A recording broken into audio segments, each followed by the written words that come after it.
கஜேந்திரகுமார் பொன்னம்பலம் அவர்கள் உரையாற்றி முடித்துவிட்டு அதன் பின்னர் இந்த கதிரைகளில் அமர்ந்திருந்தவாறு மிக கேவலமான வார்த்தைகளால் என்னை நோக்கி மிக அசிங்கமாக வார்த்தை பிரயோகம் செய்திருந்தார். அடியாட்கள் 5 எதிராக மல்லாகம் நீதிவான் நீதிமன்றத்தில் என் மீதான கொலை அச்சுறுத்தல் வழக்குகள் நடந்து கொண்டிருப்பதால் உறுப்பினர் பதவியிலிருந்து இடைநீக்கம் செய்யுமாறும் வேண்டுகிறேன். 17 மில்லியன்களே பணத்தை புலி டயஸ்போராவில் கொண்டுவரப்பட்டமை தொடர்பாக காணாமல் போனவை தொடர்பாக முகப்புத்தகத்தில் தெரிவித்ததாக அதில் வைத்தியர்கள் ஜிஎம்ஓ போன்றவர் எனக்கு வழக்கு தாக்கல் செய்து உங்களுடைய மேசையின் கீழ் இடமிருந்தால் அங்கே நான் தூங்குகிறேன் இடம் அளியுங்கள் என்று கேட்டேன்.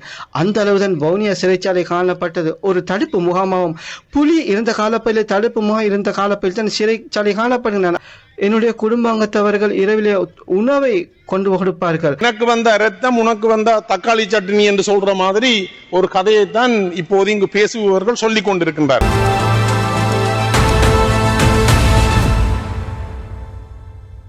கௌரவ சபாநாயகர் அவர்களே, நேற்றைய தினம் 2026 ஆண்டு 5ஆம் மாதம் 25ஆம் தேதி இந்த உயரிய சபையில் மாலை 3:30 மணியளவில் எனது உரையின் பின்னர் கௌரவ பாராளுமன்ற உறுப்பினர் கஜேந்திரகுமார் பொன்னம்பலம் அவர்கள் உரையாற்றி முடித்துவிட்டு அதன் பின்னர் இந்த கதிரைகளில் அமர்ந்திருந்தவாறு மிக கேவலமான வார்த்தைகளால் என்னை நோக்கி மிக அசிங்கமாக வார்த்தை பிரயோகம் செய்திருந்தார்.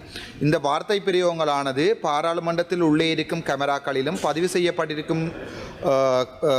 செய்யப்பட்டிருக்கும் என்கின்ற காரணத்தினாலும் மேலும் கௌரவ பாராளுமன்ற உறுப்பினரின் கட்சி தொண்டர்கள் அடியாட்கள் 5 எதிராக மல்லாகம் நீதிவான் நீதிமன்றத்தில் என் மீதான கொலை அச்சுறுத்தல் வழக்குகள் நடந்து கொண்டிருப்பதாலும் பல தடவை சம்பந்தப்பட்ட பாராளுமன்ற உறுப்பினரின் அடியாட்களால் உயிர் அச்சுறுத்தல்கள் ஏற்படுத்தப்பட்டிருந்தாலும் தயவு செய்து சம்பந்தப்பட்ட பாராளுமன்ற உறுப்பினருக்கு எதிராக பாராளுமன்ற உறுப்பினர்களின் ஒழுக்க கோவையின் பார்ட் 3 அட்டெண்டன்ஸ் பிஹேவியர் சிவிலிட்டி என்ற செக்ஷனில் 30-31, அதே நேரத்தில் part 11 procedure for inquiry and சாங்ஷனில் செக்ஷன் 48-49 அடிப்படையில் பாராளுமன்ற சிறப்புரிமை ஒன்றினை எழுப்பி பாராளுமன்ற சிறப்புரிமை குழுவிற்கு ஆற்றுப்படுத்துமாறும் அதே நேரம் பாராளுமன்ற காணொலிகள் மற்றும் பாராளுமன்ற உறுப்பினர்கள் அவர்களுடைய வாக்குமூலம் பெறப்பட்டு தகுந்த நடவடிக்கை எடுக்குமாறும் அதே நேரம் இவ்வாறான பாராளுமன்ற உறுப்பினர் ஒருவர் பாராளுமன்ற சிறப்புரிமை குழுவின் உறுப்பினராக இருக்கின்ற சந்தர்ப்பம் பாராளுமன்ற சிறப்புரிமை குழுவை கேள்விக்குட்படுத்தும் என்பதால் இது தொடர்பாக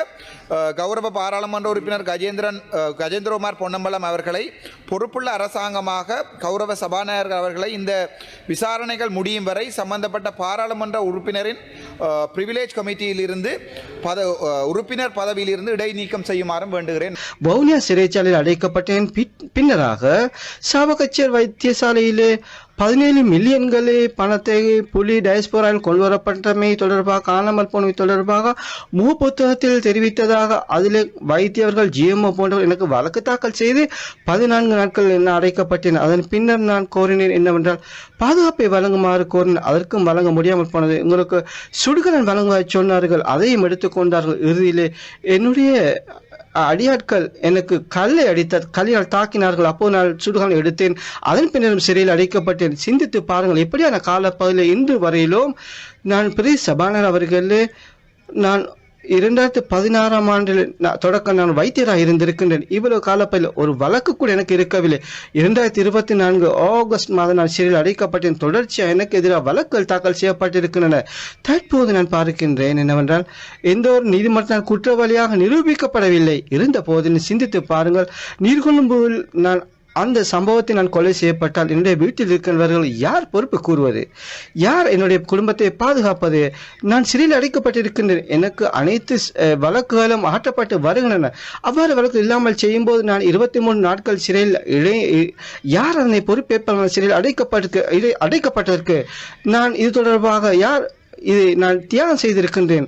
இருந்த போதில் நான் உங்களுக்கு சொல்கின்றேன், நீங்கள் எப்பொழுதும் சிறைக்கு செல்லாமல் இருந்திருப்பீர்கள். இருப்பினும் ஒரு நாளையேனும் நீங்கள் போய் பாருங்கள். அவ்வளவுதான் நான் சொல்கின்றேன் உங்களுக்கு. இந்த சந்தர்ப்பத்தில் அமைச்சர்களுக்கும் உறுப்பினர்களுக்கும் ஒரு நாளையேனும் நீங்கள் ஒரு நைட் வரையேனும் நீங்கள் போய் சிறையில் இருந்து பாருங்கள். உங்களுக்கு புரிந்து கொள்ள முடியும் சிறையில் இருக்கிற மக்கள் அவர்கள் மிருகங்கள் அல்ல, மனிதர்கள் தான் என்று. வவுனியா சிறைச்சாலையிலே அந்த பிரசமான அவர்களே நீங்கள் வைத்தியர் என்பதனால் உங்களுக்கு வழங்கக்கூடிய ஒத்துழைப்போ உங்களுக்கு நான் மலசலகூடத்திலே நான் தூங்குவதற்கு இடமளிக்க முடியும் என்று சொன்னேன். நான் சொன்னேன், இல்லை, உங்களுடைய மேசையின் கீழ் இடம் இருந்தால் அங்கே நான் தூங்குகிறேன், இடமளியுங்கள் என்று கேட்டேன். அந்த அளவுதான் வவுனியா சிறைச்சாலை காணப்பட்டது. ஒரு தடுப்பு முகாமாகவும் புலி இருந்த காலப்பகுதியில் தடுப்பு முகாம் இருந்த காலப்பகுதியில் தான் சிறைச்சாலை காணப்பட்டது. நான் 5 நாட்கள் எந்த குற்றமும் புரியாமல் அந்த அலுவலர்கள் நான் கேட்டேன், முடியும் என்றால் எனக்கு நீங்கள் அமர்ந்திருக்கின்ற மேசைக்கு கீழ்ப்பகுதியில் நான் தூங்குகின்றேன், அனுமதி வழங்க கேட்டேன். இருப்பினும் நான் ஒரு 10 வருடமாக வைத்தியராக பணியாற்றி இருக்கின்றேன்.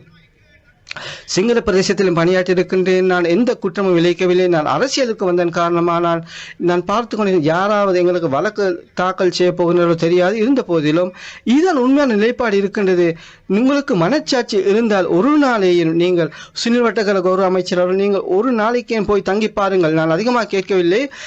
நான் மருத்துவராக இருக்கும் போது 3 பேர் என்னோட தொடர்பு கொண்டார்கள். சேம்பருக்கு அழைத்து சொன்னார்கள், வைத்தியருக்கு வரும்போது என்னை யார் பார்ப்பதற்கு அழைத்தோ தெரியாது. நான் நினைத்தேன் 3 அதாவது என்னுடைய 2026 அதாவது அந்த காலப்பகுதியிலே, அதாவது அக்டோபர் மாதம் 9 மாத காலப்பகுதியிலே 3 பேர் எனக்கு முன்னால் இறந்தார்கள் மாரடைப்பின் காரணமாக. எனவே இவர்கள் தொடர்பாக நீங்கள் நன்றாக அறிவீர்கள். அமைச்சர் அவர்கள் சனின் டோஸ் எஸ்பிரின் வழங்குங்கள் 8 மில்லிகிராம் என்று, இல்லை எட்டோவேஸ் வழங்குங்கள் என்று. பெனடோல் மாத்திரம்தான் காணப்பட்டது. அவ்வாறு வழங்கி அவர்களை காப்பாற்ற முடியுமா? சிறைச்சாலைக்குள்ளே என் முன்பாக அவர்கள் இறந்தால் நான் வைத்தியராக வைத்தியசாலையிலும் சிறைச்சாலையிலும் பணியாற்றி இருக்கின்றேன். எனவே அவர்களுக்கு பல நோய்கள் காணப்பட்ட அந்த சிறை கைதிகளுக்கு. எனவே அவர்களுக்கு சுவாச பிரச்சனை இருப்பதாக தெரிவித்தார்கள். போய் பார்த்த போது கௌரவ தலைமை உறுப்பினர் அவர்களுக்கு டிஸார்டர் மாத்திரம் இருந்தது. அவர்களுக்கு நான் பார்த்த அந்த சந்தர்ப்பத்தில் அந்த ஒரு மாத்திரை தான் காணப்பட்டது. அதன் மூலமாக புகைப்பிடிப்பதற்குரிய நடவடிக்கை மேற்கொண்டேன். அவர்கள் அந்த சந்தர்ப்பத்தில் உயிர் பிரிந்தது. அவர்கள் சிறைச்சாலைகள் அடித்துக் கொள்ளப்பட்ட சிலர் இன்னும் எனக்கு அழைத்தார்கள். அடித்ததன் பிற்பாடும் அவர்களுக்கு மூச்செடுக்க முடியாது என்று அந்த சந்தர்ப்பத்தில் நான் தான் வைத்தியராக இருந்தேன். நான் 27 கீழ் சுகாதார அமைச்சர் கேட்டுக்கொள்கின்றேன். அந்த ஓபிடியுடைய வைத்தியசாலை வீடுகளில் இருக்கின்றார்கள். தாதியர் ஒருவர் இருந்தார் இரவில்லை. என்னிடம் மருந்துகள் கிடையாது, பெனடோல் மாத்திரம்தான் இருந்ததாக ஏனையவற்றை களவாடி இருக்கின்றார் சொன்னார்கள். அந்த நிலைமை தான் எங்களுடைய சிறைச்சாலையில் இருக்கிற நிலைமை இருக்கின்றது. அந்த செயற்பாடைத்தான் நான் அன்று மேற்கொண்ட சிறைச்சாலையிலே. எப்போதினும் நீங்கள் ஒரு நாளாவது நீங்கள் போய் பாருங்கள், உங்களுக்கு புரிந்து கொள்ள முடியும் அங்கே இருக்கின்ற துன்பத்தை. ஆனபடியினால் நான் சொல்கின்றேன், ஒரு நாளை எண்ணே நாங்கள் போயிருக்கின்றோம். நான் கூறுவது என்னவென்றால், முடியும் என்றால் இங்கே இருக்கின்ற ஒருவரேனும் ஒரு நாள் இரவு போய் நீங்கள் தூங்குங்கள். என்னுடைய குடும்பாங்கத்தவர்கள் இரவிலே உணவை கொண்டு கொடுப்பார்கள். நான் அதை அங்கிருக்கிறவர்களுக்கு பயந்தளிப்பேன். கௌரவ பிரதேசம் அவர்களே, வீட்டிலிருந்து கொண்டு வருகின்ற உணவை நான் ஏனைய மக்கள் பார்த்து கொண்டிருக்க சிறைக்கு எனக்கு மனவாளி ஏற்பட்டது. அப்போது அவர்கள் நீங்கள் இல்லை, நான் புரிந்து கொண்ட இந்த சந்தர்ப்பத்தில் அவர்களுடைய அந்த சோடா போத்தலை வெற்றி அதிலே போட்டு தான் சாப்பிட்டார்கள். போய் பாருங்கள் தயவு செய்து. நான் இந்த அரசாங்கம் தவறு செய்கின்றது, எதிர்கட்சியினர் தவறு செய்வதை நான் சொல்ல முன் வரவில்லை. இவ்வாறு நான் சொல்ல வரவில்லை. ஒவ்வொருவர்களுக்கும் ஒவ்வொரு குற்றச்சாட்டு இருக்கலாம். இருந்த போதிலும் நீங்கள் போய் பாருங்கள். நான் கேட்கின்றேன், வடக்கிலே இருக்கின்ற எந்த ஒரு சிறைச்சாலையிலும் உங்களுடைய உறுப்பினர் போயிருக்கின்றீர்களா? நீங்கள் நான் இணைய பிரதேசங்கள் தேவையில்லை, ஒரு நாளாவது நீங்கள் நான் போயிருக்கின்றேன். நீங்கள் போய் பார்த்திருக்கின்றீர்களா? சமன் அவர்களே, நீங்கள் சிறைகளிலே அந்த சுவர்களிலே எழுதப்பட்டிருக்கின்ற அந்த சிறைச்சாலையில் உள்ளவர்கள் மனிதர்கள் என்று உண்மையிலே அவர்களை நாங்கள் நன்றாக புரிந்து கொள்ள வேண்டும். தயவு செய்து போய் பாருங்கள். அவர்களே, ஹர்ஷன் நாணயக்கர் அமைச்சர் கேட்டுக்கொண்டு ஒரு நாள் நான் கூறியிருக்கின்றேன், சிற்றுண்டி சாலையில் வவுனியாவுக்குள்ளே சிறைச்சாலை போய் பாருங்கள் என்று. இதுவரையிலும் போய் பார்க்கவில்லை. நான் ஏற்கனவே கோரிக்கை முன்வைத்திருக்கிறேன். எனக்கு கவலையாக இருக்கின்றது. 29 பேர் கொல்லப்பட்டிருக்கின்றது. இவ்வாறு நிலைமைதான் காணப்படுகின்றது. பெரிய சமன் அவர்களே, அவர்களுடைய வீட்டு நிலைமைகளை பற்றி சிந்தித்து பாருங்கள். எனவே இன்னும் பல பிரச்சனைகள் காணப்படுகின்றன. நாங்கள் இவற்றுக்கு தீர்வு வழங்குவதாக இவர்கள் பாராளுமன்றத்தில் சொல்கின்றார்கள். நான் நிறைவு செய்கின்றேன். பாராளுமன்றத்தில் நீங்கள் அமைச்சர்களாக இருக்கின்றீர்கள், உறுப்பினராக இருக்கின்றீர்கள். நன்றாக சிந்தித்து திட்டமிட்டு அந்த சிறைச்சாலையில் போய் பாருங்கள். முடியுமென்றால் போய் மாற்றத்தை ஏற்படுத்துங்கள். அவ்வாறு மேற்கொண்டால் மாத்திரம் நாட்டில் மாற்றத்தை ஏற்படுத்த முடியும். அவ்வாறு இல்லாமல் நீங்கள் இங்கு கதைப்பதால் எந்த பயனும் இல்லை. இந்த நாடு வளமான நாடு, அழகான வாழ்க்கையை கட்டியெழுப்ப முடியாது என்று கூறி விடைபெறுகின்றேன். 43 ஆண்டுகளுக்கு முதல் இதே ஜூலை மாதத்திலே வெலிக்கடை சிறைச்சாலையிலே மொத்தமாக 53 தமிழ் அரசியல் கைதிகள் கொலை செய்யப்பட்டிருந்தார்கள். அதே போல 1997 ஆண்டு 12ஆம் மாதம் 12ஆம் தேதி களுத்துறை சிறைச்சாலையிலே 3 தமிழ் அரசியல் கைதிகள் கொலை செய்யப்பட்டிருந்தார்கள். அதேபோல பிந்துனுவேவா சிறைச்சாலையிலே 27 தமிழ் அரசியல் கைதிகள் 2000ஆம் ஆண்டு 10ஆம் மாதம் 25ஆம் தேதி படுகொலை செய்யப்பட்டிருந்தார்கள். இப்போது அதொரு சுழற்சியாக இப்போது நீர்கொழும்பிலே நேற்று முந்தைய தினம் 2 கட்டமாக படுகொலைகள் நடைபெற்றிருக்கின்றது. இப்போது இங்கே இந்த படுகொலைகள் தொடர்பாக பேசுகின்றவர்கள், இதற்கு யார் பொறுப்பு சொல்ல வேண்டும் என்று சொல்லுகின்றவர்கள், இந்த 43 வருடங்களுக்கு முதல் நடைபெற்ற படுகொலை தொடர்பாக இன்று வரை எந்த விதமான ஒரு பதிலையும் சொல்லவில்லை. யார் கொலை செய்தார்கள், என்ன காரணத்துக்காக கொலை செய்தார்கள், இந்த கொலைக்கு காரணமானவர்கள் யார், அவர்கள் கண்டுபிடித்தார்களா அல்லது அவர்கள் குற்றம் சாட்டப்பட்டு தண்டனை வழங்கப்பட்டதா அல்லது மீள நிகழாமை உறுதிப்படுத்தப்பட்டதா என்ற கேள்விகள் எல்லாம் இன்றைக்கு எங்கள் மத்தியில் எழுகின்றது. அவ்வாறு அவர்கள் கடந்த 3 கட்டமாக நான் சொல்லிய இந்த தமிழ் அரசியல் கைதிகள் படுகொலை செய்யப்பட்ட போது நடவடிக்கை எடுக்காதவர்கள் இப்போது நடவடிக்கை எடுக்க சொல்லி கோருகிறார்கள். அது நல்ல விஷயம். நடவடிக்கை இப்போதாவது நடவடிக்கை எடுத்து எதிர்காலத்திலே சிறை கைதிகள் படுகொலை செய்யப்படாமல் இருப்பதை இந்த அரசாங்கம் உறுதிப்படுத்த வேண்டும்.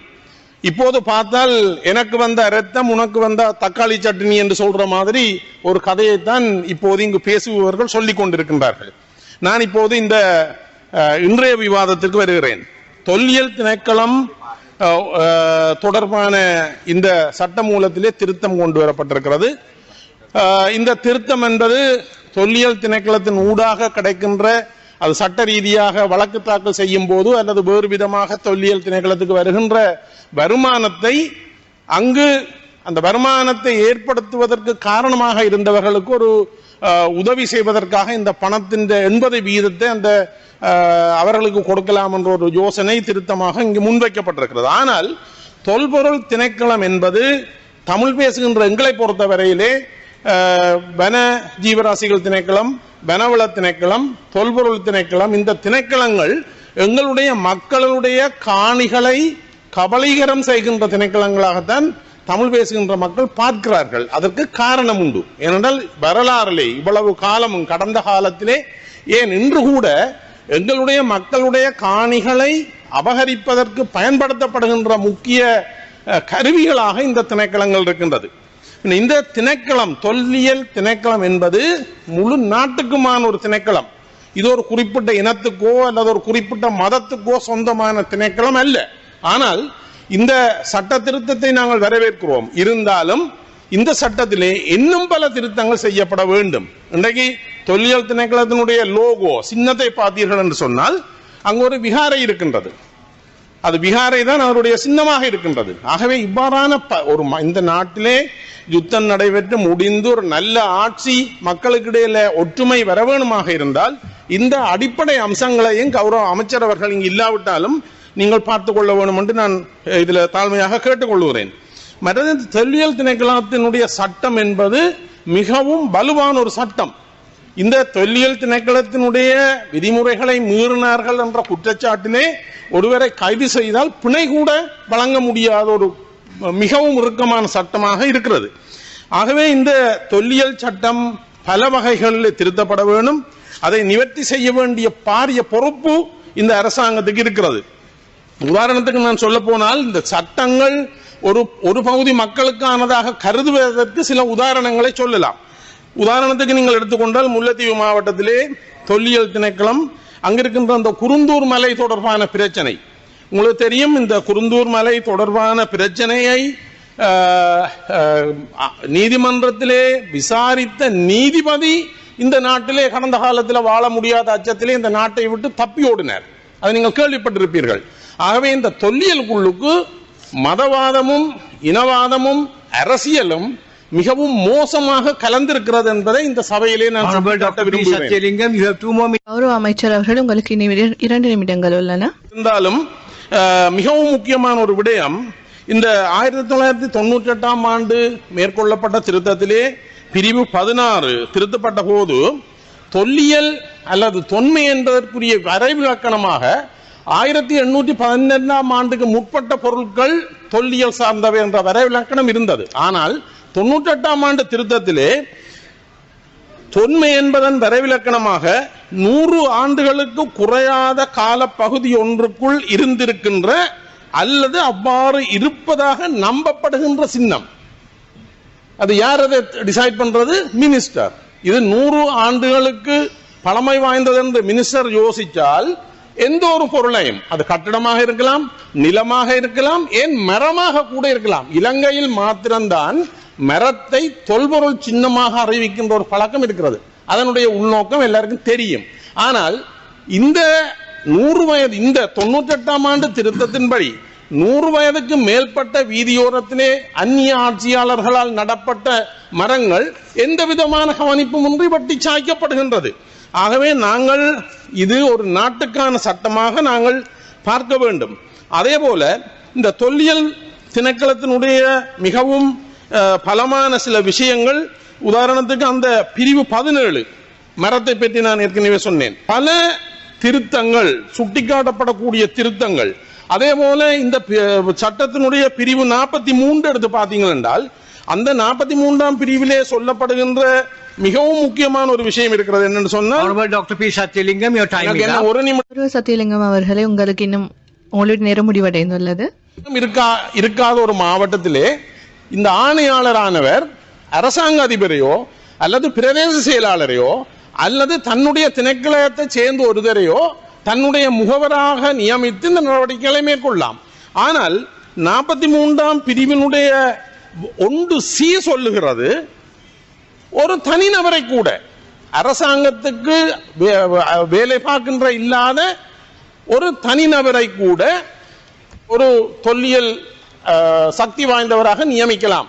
இவ்வாறு நியமித்ததன் பலன்தான் குருந்தூர் மலையிலே ஒரு வழக்கு போடப்பட்டது. நேரம் காணாதபடி அந்த வழக்குகள் சம்பந்தமாக இங்கு பேச முடியவில்லை. அதே போல வடுக்குநாரி மலை, சமளங்குளம், வவுனியாவிலே இவ்வாறு பல விடயங்கள். நன்றி பிரதி சபாநாயகர் அவர்களே. இந்த சட்டத்திலே இன்னும் பல விடயங்கள் திருத்தப்பட வேண்டி இருக்கிறது என்பதை சுட்டிக்காட்டி நன்றி கூறி விடைபெறுகிறேன்.